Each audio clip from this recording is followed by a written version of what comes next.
사도신경으로 신앙 고백하겠습니다. 나는 전능하신 아버지 하나님 천지의 창조주를 믿습니다. 나는 그의 유일하신 아들 우리 주 예수 그리스도를 믿습니다. 그는 성령으로 잉태되어 동정녀 마리아에게서 나시고 본디오 빌라도에게 고난을 받아 십자가에 못 박혀 죽으시고 장사된 지 사흘 만에 죽은 자 가운데서 다시 살아나셨으며 하늘에 오르시어 전능하신 아버지 하나님 우편에 앉아 계시다가 거기로부터 살아있는 자와 죽은 자를 심판하러 오십니다. 나는 성령을 믿으며 거룩한 공교회와 성도의 교제와 죄를 용서받는 것과 몸의 부활과 영생을 믿습니다. 아멘. 찬송가 351장.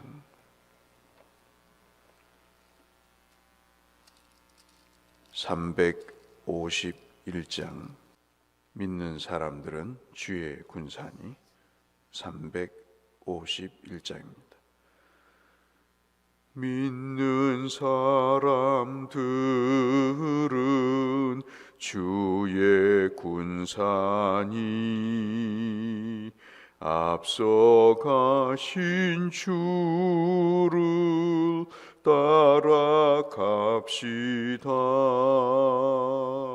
우리 대장 예수 길을 들고서 접전하는 곳에 가신 것 보라. 믿는 사람들은 주의 군사니 앞서 가신 주를 따라갑시다. 원수 마귀 모두 쫓겨가기는 예수 이름 듣고 겁이 남이라. 우리 찬송 듣고 지옥 돌리니 형제들아 주를 찬송합시다. 믿는 사람들은 주의 군사니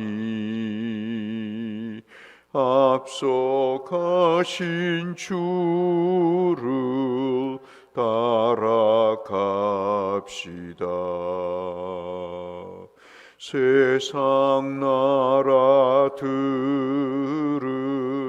멸망당하나 예수 교회 영영 왕성하리라.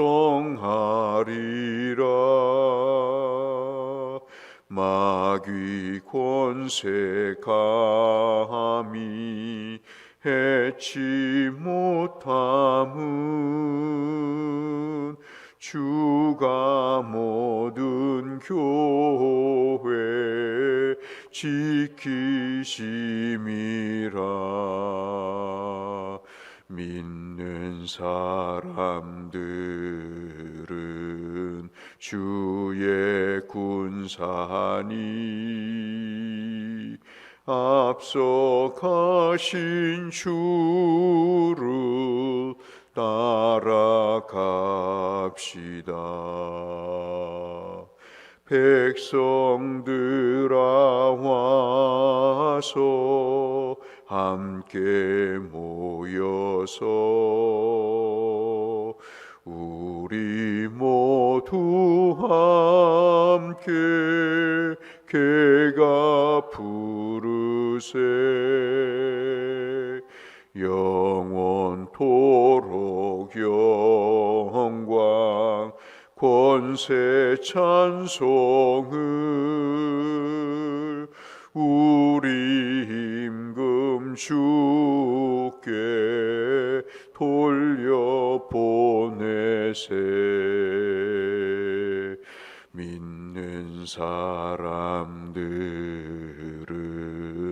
주의 군사니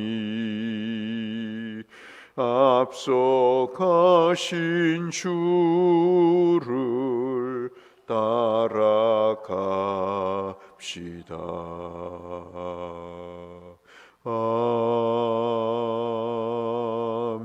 아멘. 사무엘상 5장 말씀을 함께 보겠습니다. 사무엘상 5장 1절에서 12절의 말씀.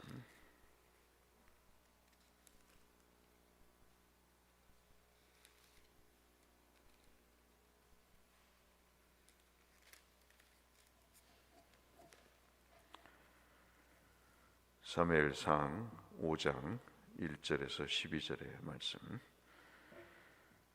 블레셋 사람들이 하나님의 궤를 빼앗아 가지고 에벤에셀로부터 아스돗에 이르니라.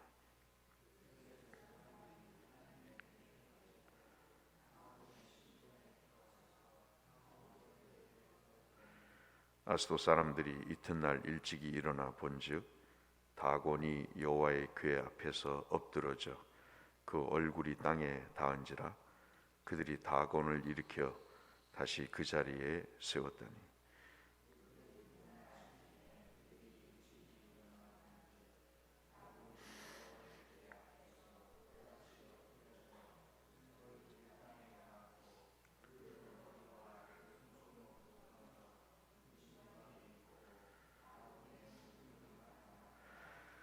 그러므로 다곤의 제사장들이나 다곤의 선견의 신전에 들어가는 자는 오늘까지 아스돗에 있는 다곤의 문지방을 밟지 아니하더라.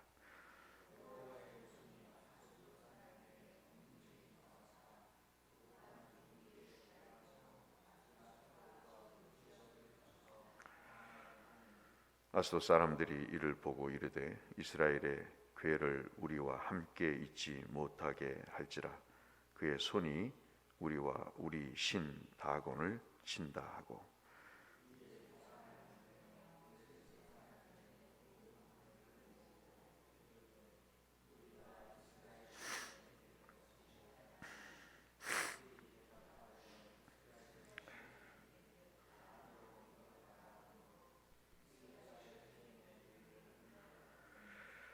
그것을 옮겨간 후에 여호와의 손이 심히 큰 환난을 그 성읍에 더하사 성읍 사람들의 작은 자와 큰 자를 다 쳐서 독한 종기가 나게 하신지라.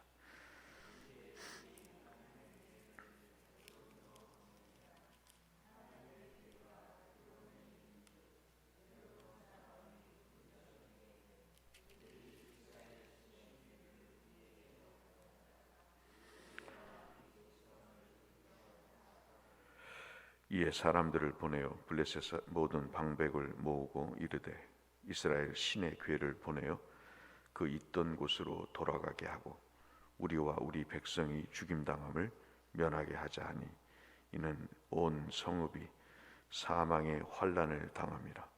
거기서 하나님의 손이 엄중하심으로.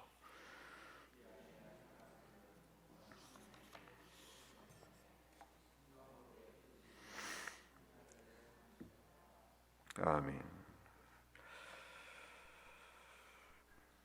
참 우리가 하나님을 믿으면서 우리는 하나님에게 또 세상 사람에게 있어서 성도라고 하는 그 삶의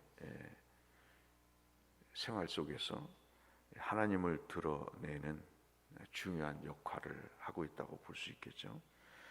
하나님의 영광을 드러내는 그 일은 어떠한 일보다도 중요한 일이고 그 삶에 있어서 가장 본질이라고 할 수 있겠습니다. 만약에 내 이름을 내거나 내 명광을 드러내는 일을 한다면 이미 그 사람은 하나님을 믿지 않는 사람이겠죠.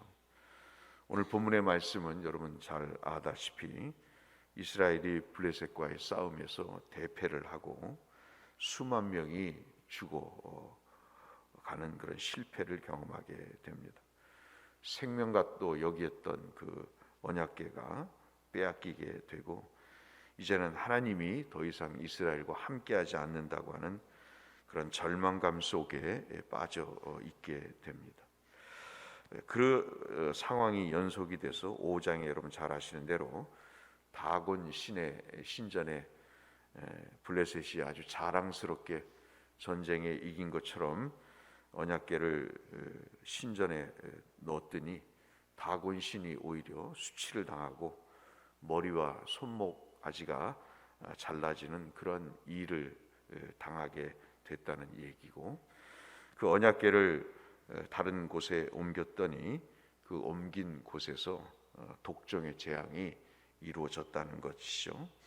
이것을 통해서 우리가 5장에서 여러분 1절부터 12절까지 말씀을 보시다시피 하나님이 엄중하게 역사하셨다 하는 내용이 나오고, 하나님이 그들의 블레셋의 모든 형편을 당신의 손으로 징계하셨다라고 하는 내용이 반복되고 있는 것을 우리가 보면서, 이런 암울한 상황 속에서도 하나님이 당신의 역사를 이루어 가고 계신다고 하는 사실을 우리에게 분명히 보여주고 있는 것이죠. 둘 다 우리에게 교훈을 주시는 것이 뭐냐면, 이스라엘 입장에서는 이 언약궤가 하나의 부적과도 같은 그런 대상으로 생각을 한 것이죠. 하나님의 임재와 그분의 관계를 생각하기보다는 자신의 목적을 이루기 위해 하나님은 하나의 수단으로 생각했던 것이 이스라엘에게 큰 오점이었고, 이 블레셋 사람들에게 있어서의 이 소위 말하는 언약궤라고 하는 것은 승리의 하나의 상징으로 여겼던 것이죠. 전혀 독종이 벌어지는 과정 속에서도 부르짖음과 죽음의 그러한 부르짖음이 있었음에도 불구하고 전혀 돌이키거나 회개하지 않는 그런 아주 못된 모습을 우리가 볼 수 있습니다. 여러분, 다곤이라고 하는 것은 중요한 의미를 갖고 있고, 당시 팔레스틴 지역에 있어서는 특히 블레셋 사람들에게 있어서 고기를 잡아서 팔고 또 무역을 통해서 돈을 버는 사람들이기 때문에 이들에게 있어서 다곤이라고 하는 것은 곡물이다, 큰 물고기다 라고 하는 의미를 갖고 있습니다. 이들은 이 일을 통해서 아주 풍요로움을 구했고, 그들이 먹고 살 길이 있다면 어떤 신도 마다하지 않는 그런 형태의 삶을 살았습니다.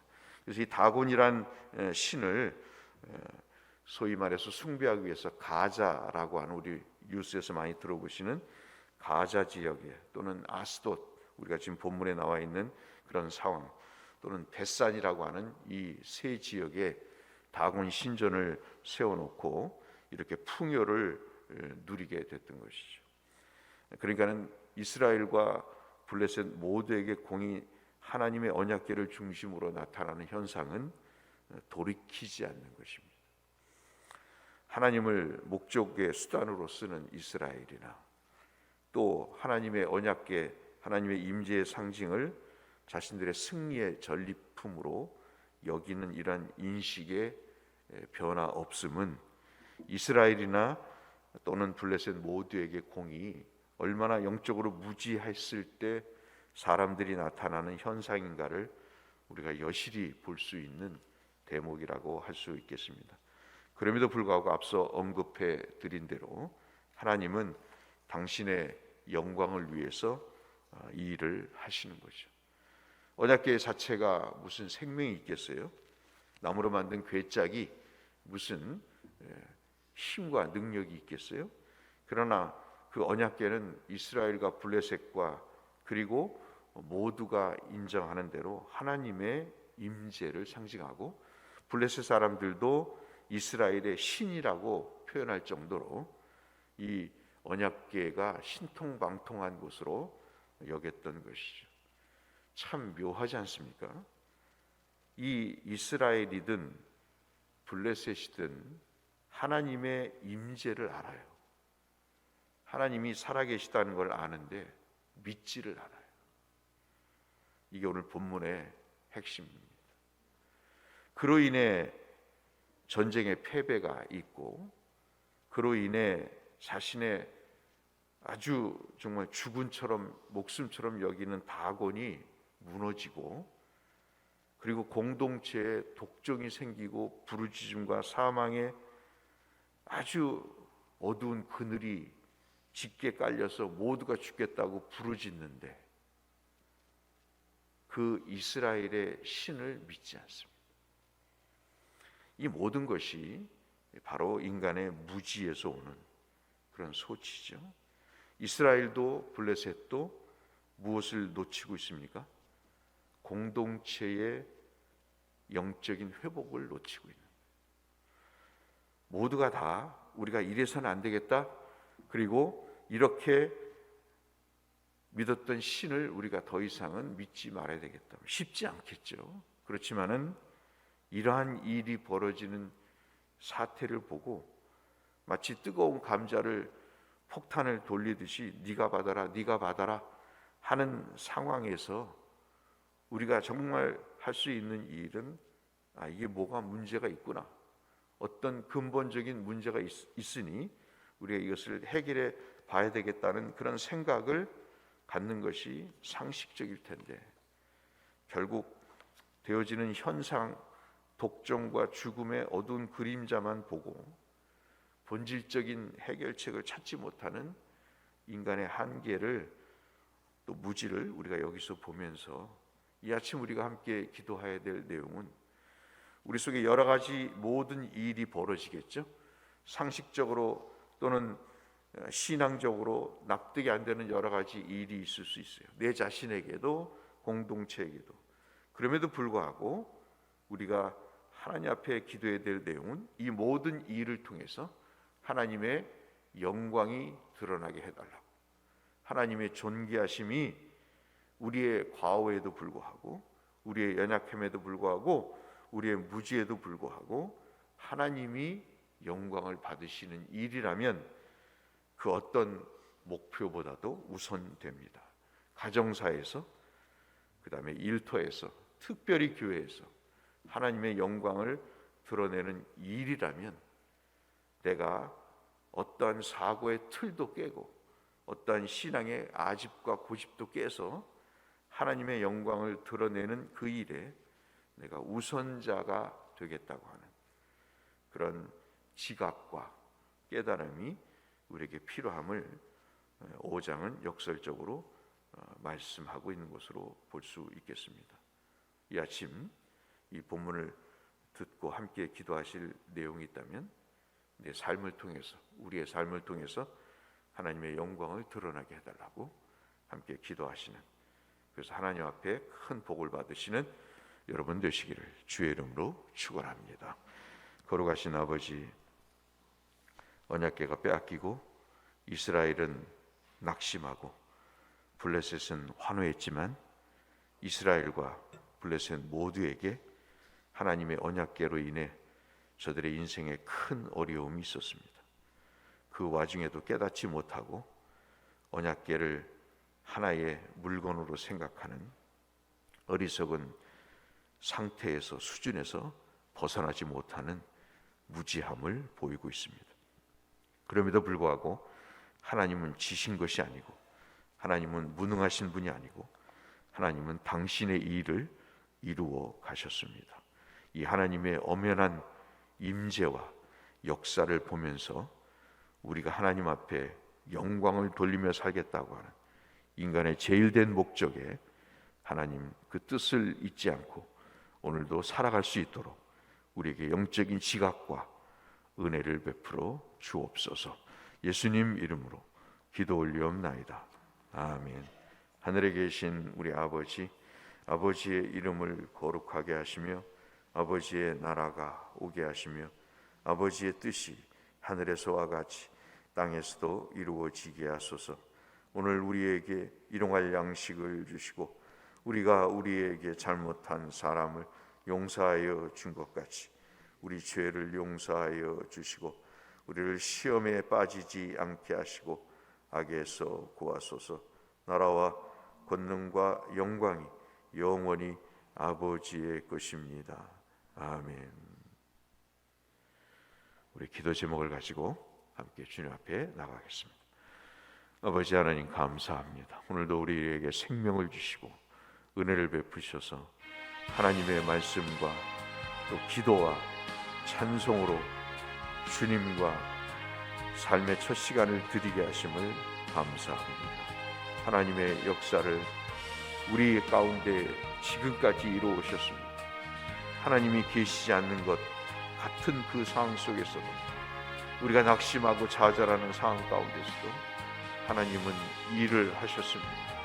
그 하나님의 엄연한 살아계심과 역사하심을 저희들이 믿으며 오직 하나님의 영광을 위해서 우리가 살아가는 길이 무엇인지 날마다 성령께서 우리에게 깨닫게 하여 주시고 그 길을 걸어갈 수 있도록 은혜를 베풀어 주옵소서.